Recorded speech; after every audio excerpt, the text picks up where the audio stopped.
Now let's watch Barbara Ofield organize her class for guided practice in the skill Taking a Stand.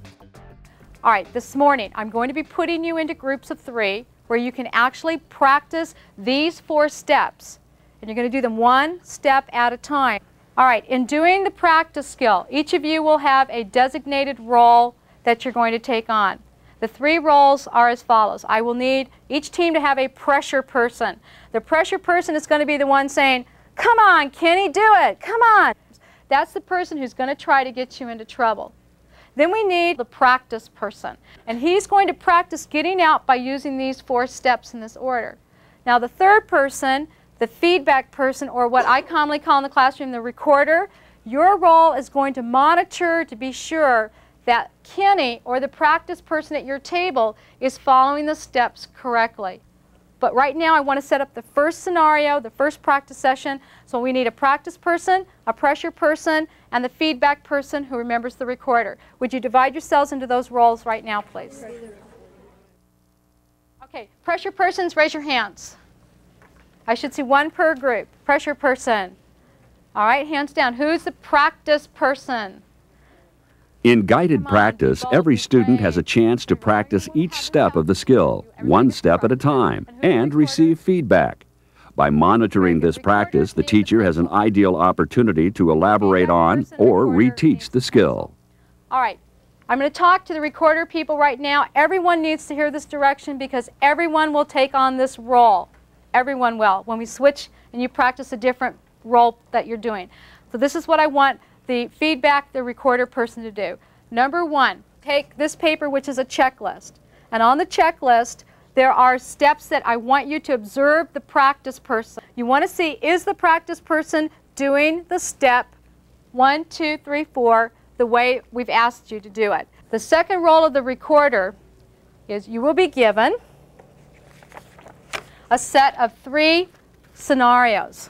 Now the scenarios During these initial practice sessions, it's important to work with relatively simple scenarios so students can direct their attention to learning the skill rather than getting emotionally caught up in the situation itself. They're new to you, which makes it much easier for you to be kind of spontaneous.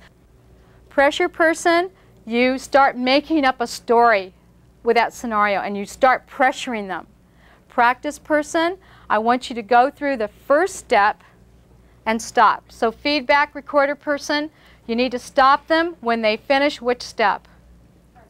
First step. Then I want you to turn and focus to where I am in the classroom, and then I'll monitor you to see whether or not everyone is finished. When everyone is finished, I want to get some feedback from you as to what happened when you practiced that step. All right, at this time, I want you to read clearly and read it exactly the way it's stated.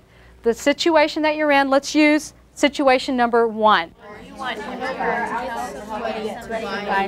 buy some beer. And you don't. Trevor, let's go get that guy over there to go buy us some beer. No, Giovanni, I don't want to do this. Okay, stop. That was good, Travis. Why, Travis? Did anybody put down they did it, but they could have done a better job? Katie. She sounded a little shaky and unsure of what she was saying. I think that she should speak. Listening to responses to the teacher's questions is one way of monitoring students' knowledge of the skill. Practice person, you're to go through steps 1, 2, and 3, then stop. All right, recorders, so where are you going to stop them this time? Step 3. At step 3. Do you go any farther? No. All right, pressure person, begin. Hey, Katie, come on. Will she just come over? I don't care. Your mom won't even know. No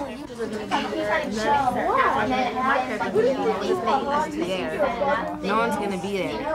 Leanne, listen to me. I don't want to do it. What a baby. Oh my gosh.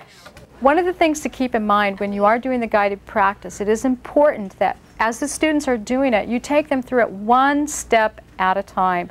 It's difficult for the kids because they want to just go through it. They want to say, well, let me just do it. By taking them one step at a time, that's where you can actually monitor them to make sure that, yes, they understand that step before they go on to the next one.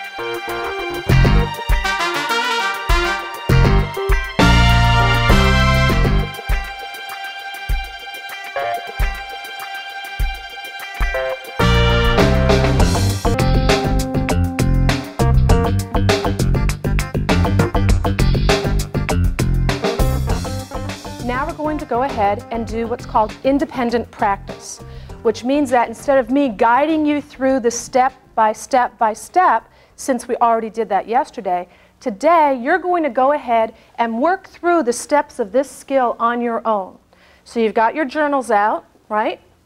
And you have your emotion words right beside you. I'm going to read through the scenario, and what I want you to do is process through all 4 steps of the skill, and when you're done, trade papers with the person sitting next to you. And the person who checks has to make sure that that person went through all 4 steps, and then afterwards we'll share them all together. Here's the first one. Teaching personal social skills challenges the teacher to find ways to determine if students are rehearsing the skill correctly. Listening to the comments of other students during independent practice helps students become aware of a wide range of alternative responses to the situation, as well as receive peer and teacher reinforcement for their own responses. Process through that scenario. Source of the stress, feelings, everything. We'll give you a few minutes and then trade papers. Use your emotion words if you have to help you figure out what those feelings are. When you're done, trade papers with your partner and then review to make sure that that person has gone through all 4 steps. And then we're going to go over it together. Okay, so let's start with number 1. Someone raise their hand and tell me what the sources of the stress were. Yeah, but they're right. No income? No income. Because what are you going to do if there's no money coming into the house? That's pretty scary. Very good. Someone give me another one. Yes. I might have to get a job. You bet. Go out and get yourself a job. I might not have a place to live. Very good. Okay, let's go on to number 2, sharing your feelings. Elizabeth, what were some of the feeling words? Sad, scared, fearful, and nervous. Sad and scared. Okay.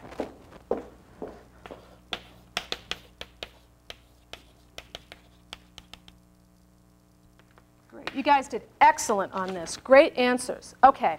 Let's go on to another one because we have time for a couple more. So get a clean sheet of paper and I'm going to read you another scenario and we're going to try to process through the steps of this coping skill again. Because I said, remember, the more you practice, the more you integrate it into your everyday routine. So if you're really in a situation, it's natural and automatic and you can just positively deal with these stressful changes in your life. Okay, you ready? Here we go.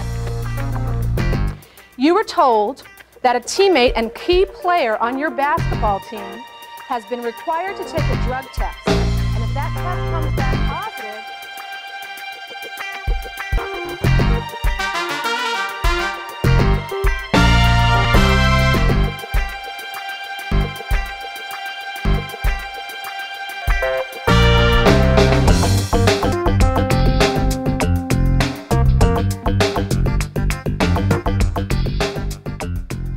The skill development lesson concludes as the teacher evaluates students' ability to perform the skill. Now let's see Paul Davis move his class into their evaluation activity related to the skill they've been learning, conflict resolution. As they go through the scenario, I want you to mark yes or no as you notice when they go through the scenario, the leader accomplishing each of the different steps.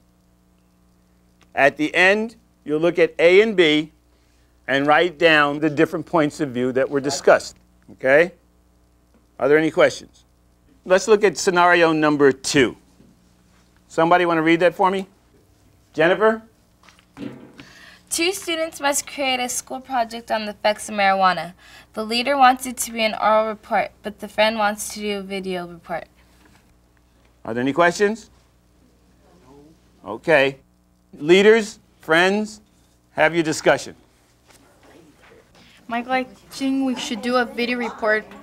No, actually, I think we should have an oral report. No, but see, in the video report, we could do it longer and actually show the picture of, you know, the marijuana plant and show the effects of it. Well, but the other one, we don't have any stage fright or anything like that. But see, actually, we could talk and stuff while the video's on. I say oral report. Videotape report. No, actually, I think we should have an oral report. No, but see, in the video report, we could do it longer and actually show the picture of, you know, the marijuana plant and show the effects of it. I see, I'm finding out that we have a conflict here. So you first state your business, and then I'll state mine. Okay. I think we should have a video report and then show, you know, the effects of marijuana, and then we'll be talking while the video is on. And what do you think? Well, I say we have a oral report, so there's no like stage fright and stuff like that, and so it'll go by smoothly. Okay, I'll tell you what you said, and you tell me what I said. Okay, and you said, if I'm getting this straight, you're saying that to have a video report rather than an oral report. Is that right? Mm-hmm. Yes, and then tell me what I Okay, said. you said that you want an oral report, that it's better than a video report. Okay, I think we should have a video report and half oral report. And does that seem good to you? Yeah, I think so. I think that's best. Okay, so we'll do half and like that, right? Mm-hmm. Okay. Thanks for cooperating and everything. Thank you. Okay, let me collect the papers. Give me the evaluation forms. We're now not going to physically move, but we're going to rotate positions so that the evaluator is now the person across the table on the right-hand side. So we now have a new friend and a new leader. Okay? Now we're going to do scenario number, let's do number 6. Myrna? 2 students agree to work together on a health project about alcoholism.